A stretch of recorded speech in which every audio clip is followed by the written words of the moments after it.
días, africano.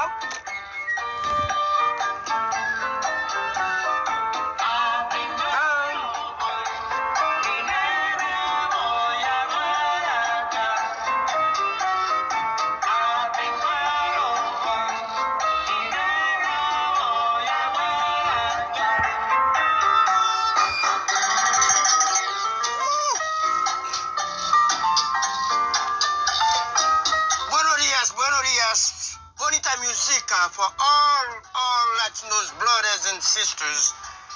They were grabbing from Africa and dropped all countries that Spanish was occupied, leading they speak Spanish. But on the other hand, we all are one brothers and sisters. They were grabbing in many different countries in Africa. And it's so amazing for you to hear. That brother is going to explain everywhere we're coming from Africa. One love, one love, one love.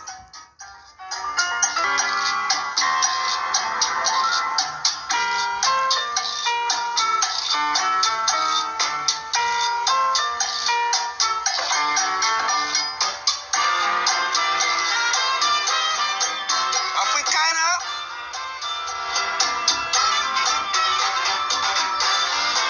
Buenos días. Buenas noches. Buenas noches. ¿Cómo está?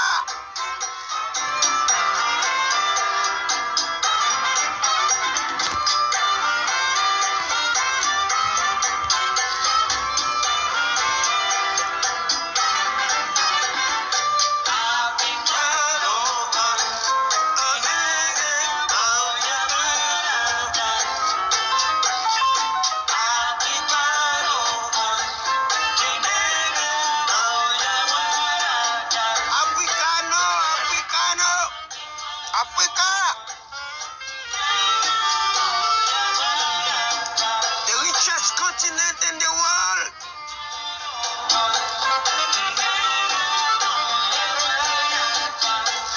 And then Haiti, the richest island in the world. This is why English, French, and Spanish, even though Spanish came first, they all wanted to occupy Haiti because Haiti used to be the richest island in the world. It's still the richest. But that little group who came from other countries came to destroy our people.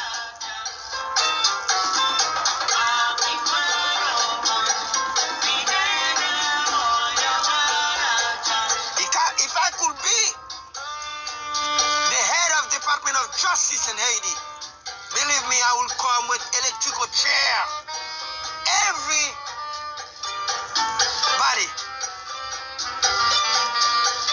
who have been stolen, in other words, who took all the money from Haiti and go invest in other countries, and those who are there who don't want Haiti to go nowhere, occupy all the resources and try to have their own, all the business, everything they want to have it. At the minute, an Haitian brother from somewhere open a business, they send to kidnap you for them only to have hotels, to have a restaurant, to have hospital, to have everything. I will prosecute them, incarcerate them, give each of them a lawsuit, return the money to the Haitian people for education, for medical, for employment opportunities, for social services, for everything. I, our King Ferdinand, will be more than happy to do something like that. The same way I love United States of America as an Haitian American,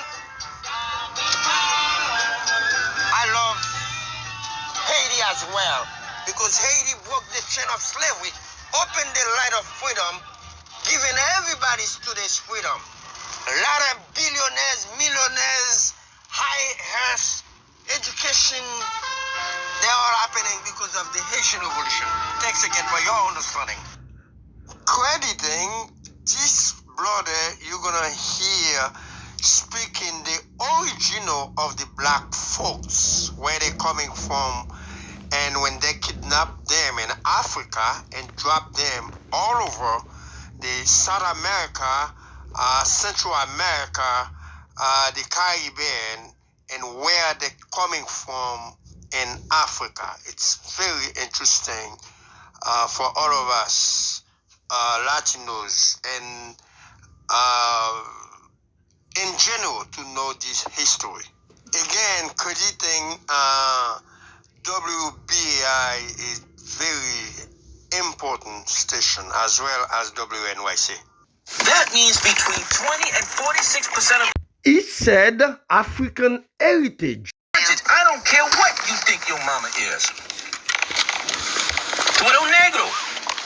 Now we make fun. We call each other molleto, cocolo, which used to be very negative terms. Come on, y'all. I'm not asking, and see what happens is people say, I may be black, but I'm not like them. What do you mean them? There is no difference between you and that blood on 147th Street and 8th Avenue, other than the fact that the ship landed for him in Atlanta, Georgia, and for you in Sabana Grande. That's the only difference. You would have been him had the ship not been changed. I don't know why people get caught up in this.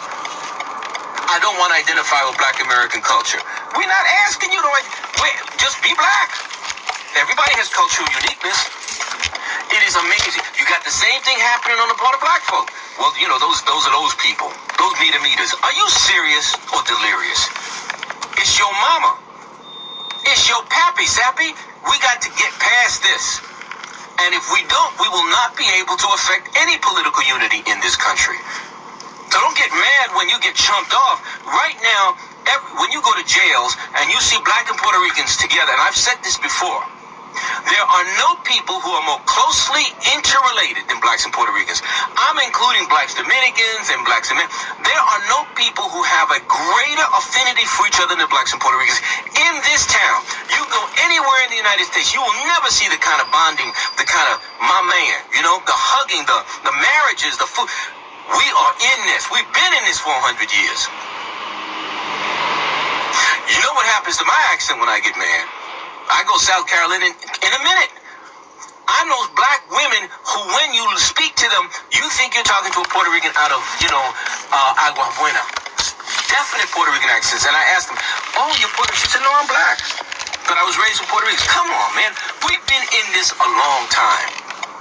What bothers me is that the Latinos themselves do not want to admit who they are. When you look at what's really going on, people don't want to be black. It's just as simple as that. You're running from it. They have hurt you so badly that you'd rather be anything else. You know, all the countries we come from, right? We come from, and I'm going to be talking to Bobby in 2 seconds. We come from Nigeria, the Congo, Gambia, Guinea, Mali, Senegal, Ivory Coast, Angola, Mozambique, Ghana, Benin. All of those countries are places we come from. When you look at Dominicans, you look at the Guineans. The Puerto Ricans are from the Congo. Bomba and Plata straight out of the Congo. Nigerians are Cubans. Angolans are Brazilians. Come on, man. Can we get this together? People will be more than willing to say, I'm Spanish. I'm Spanish. I come from Spain. And they be blue. Not even black, blue. I don't understand. We got to get beyond this stuff. And if we can get to the music, maybe you can understand. The funny thing is that when you look at the percentages, even Argentina admits that it has black blood. Even Argentina. They make it clear, yeah, we got the blood. Now, what happened to them is a whole other thing. Because many of them were killed, as were many of the Native Americans. But just to give you an example of cultural amnesia, in the Caribbean, Cuba, which is a black nation, only 5.1% say that they're black. In the Dominican Republic, only 5.2% say they're black. In Haiti, only 5.3% say they're black. In Puerto Rico, Mexico 5.5. Do you understand what I'm saying? It's ridiculous. Argentina, 3.1 at least say they're black. Bolivia, 3.2 say they're black. And Colombia, 3.5 say they're black. Folks, this is a national tragedy. White folks must be laughing all the way to the bank. Because if you want to imitate the imitation, you keep on imitating the imitation, but you will never be healthy. Love your black self.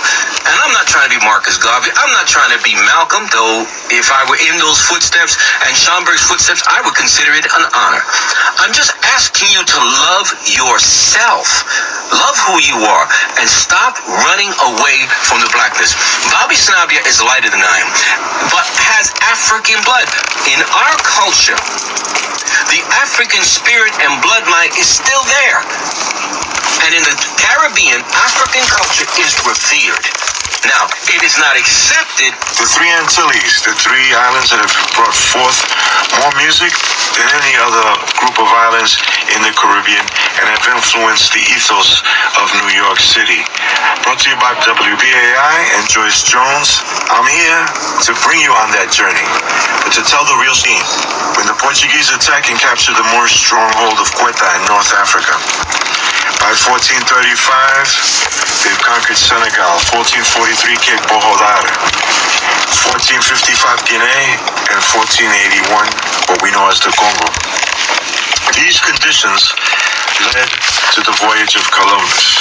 Europe was in financial disarray. The two previous popes had drained France's economy, but there was a sense of discovery and expansion based on new scientific awareness during that time period. In 1472, a young Italian geographer tells Christopher Columbus, who has been studying navigation in Portugal, the voyage you wish to take is not as difficult as people think. On the contrary, the ship's course is certain. And then finally in 1492, something momentous happens. Abu Abdullah, the last Moorish king of Granada, the last Muslim king of Spain, surrenders to Ferdinand and Isabella. Spain is finally united under one common doctrine and is poised to emulate the Portuguese expansionist movement. Finally, on October 12, 1492, the island that was known by the native Ottawa people as Guanahani is landed upon by Columbus and his men, which the Spanish changed to Hispaniola. They both occupy later on the territories known as Haiti and the Dominican Republic.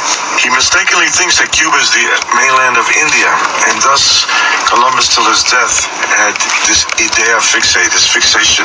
On October 13, 1492, Columbus writes in his diaries, I was attentive and took the trouble to see if there was gold.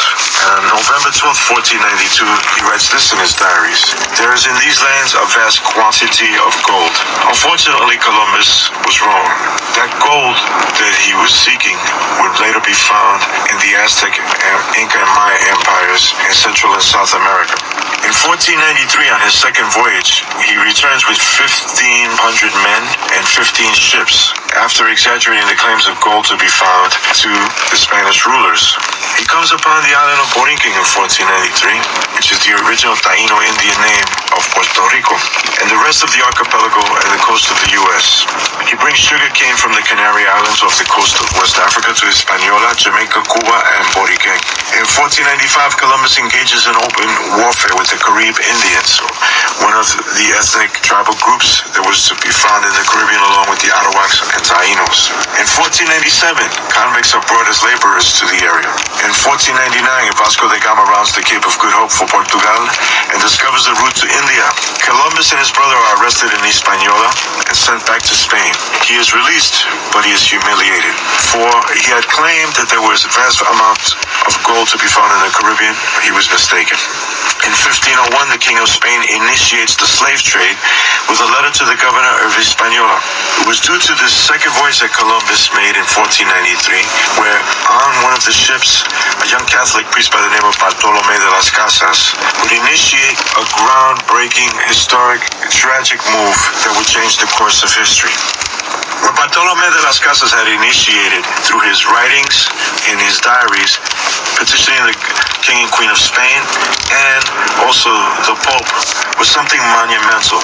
It would change the course of history, and in effect is responsible in many ways for all of the music that we hear today in the United States and in the Caribbean.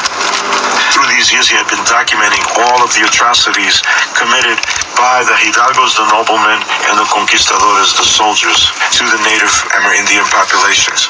All of these atrocities are annotated in his monumental work that survives to this day, called The Devastation of the West Indies. Infanticide, rape, pillaging, plundering were common. The burning of villages, similar to what would be known as strafing during the Vietnam era in the 1960s and early 70s. What was important was Bartolomé de las Casas, after reading a passage in the Bible about the sovereignty of man and woman, decided upon himself to save the native Arawak, Carib, and Taino population. And so, since the Portuguese had control of all of West and Central Africa, the Spanish could make a business deal with them to bring West Africans and Central Africans as slaves to this so-called New World. And so, through Bartolomé de las Casas, writing and having a meeting with the King and Queen of Spain, petitioning to the Pope in Rome, in 1501, the King of Spain initiates the slave trade with a letter to the governor of Hispaniola. Bartolomé de las Casas gave with one hand and took with the other, but the die was cast. Already the diseases that the Spaniards had brought over affected the Amerindian populations in an incredibly negative way. Most of them died off by the end of the 16th century. And so, by 1511, we get the first West Africans being brought to the island of not only Hispaniola, but also to the island of Cuba and Puerto Rico. Originally in 1508, 50 Africans were brought to Hispaniola, the island that occupies the Dominican Republic and Haiti.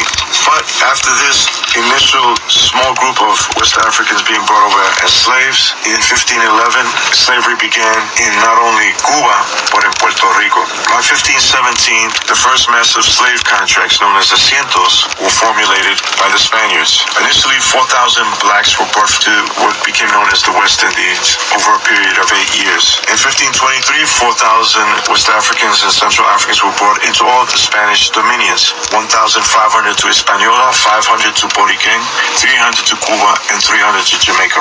In 1528, 700 more West Africans were sent to the island of Cuba, and so on and so forth, until massive amounts of West and Central Africa. Then Arara, that hail from Nigeria, as well as the Yoruba and the Efik people from southern Nigeria.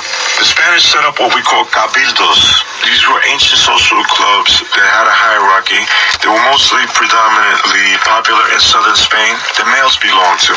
They set up the same hierarchy, particularly on the island of Cuba.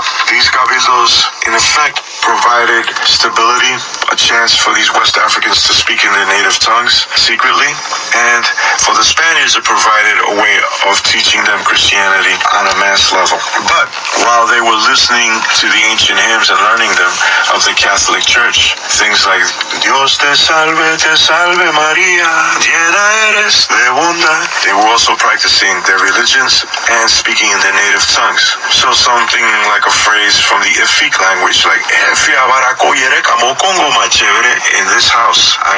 This is very interesting to listen to, and it should have been taught in many universities about what have been happening. All of us within the Central America, whether you are in Puerto Rico and Dominican Republic and many places,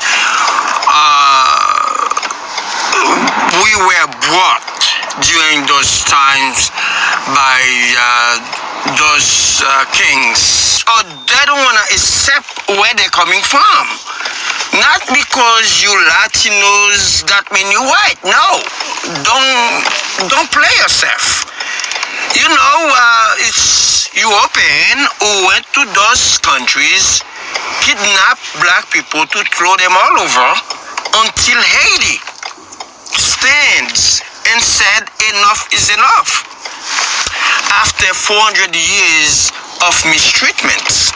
So today, the same people who have been taking us, throwing us all over to work for them, is creating this kind of chaos for Haiti. So it's in Haiti have been there, not just for many countries within the Central America. Almost all people they have been kidnapped. Everybody benefited. But now, if Haiti has this kind of problem, the same people created this kind of chaos for Haiti by corrupted the government there, by putting a little group who acting in a sense of terrorizing the nation in order for everybody to leave the country. So Haiti needs your help at the present time. They don't need help of money. Then you who have been voted, those senators in the United States, since United States is the world first superpower, and Haiti world first black republic. Without Haiti, the way things is today, it wouldn't be, because Haiti had to defeat it.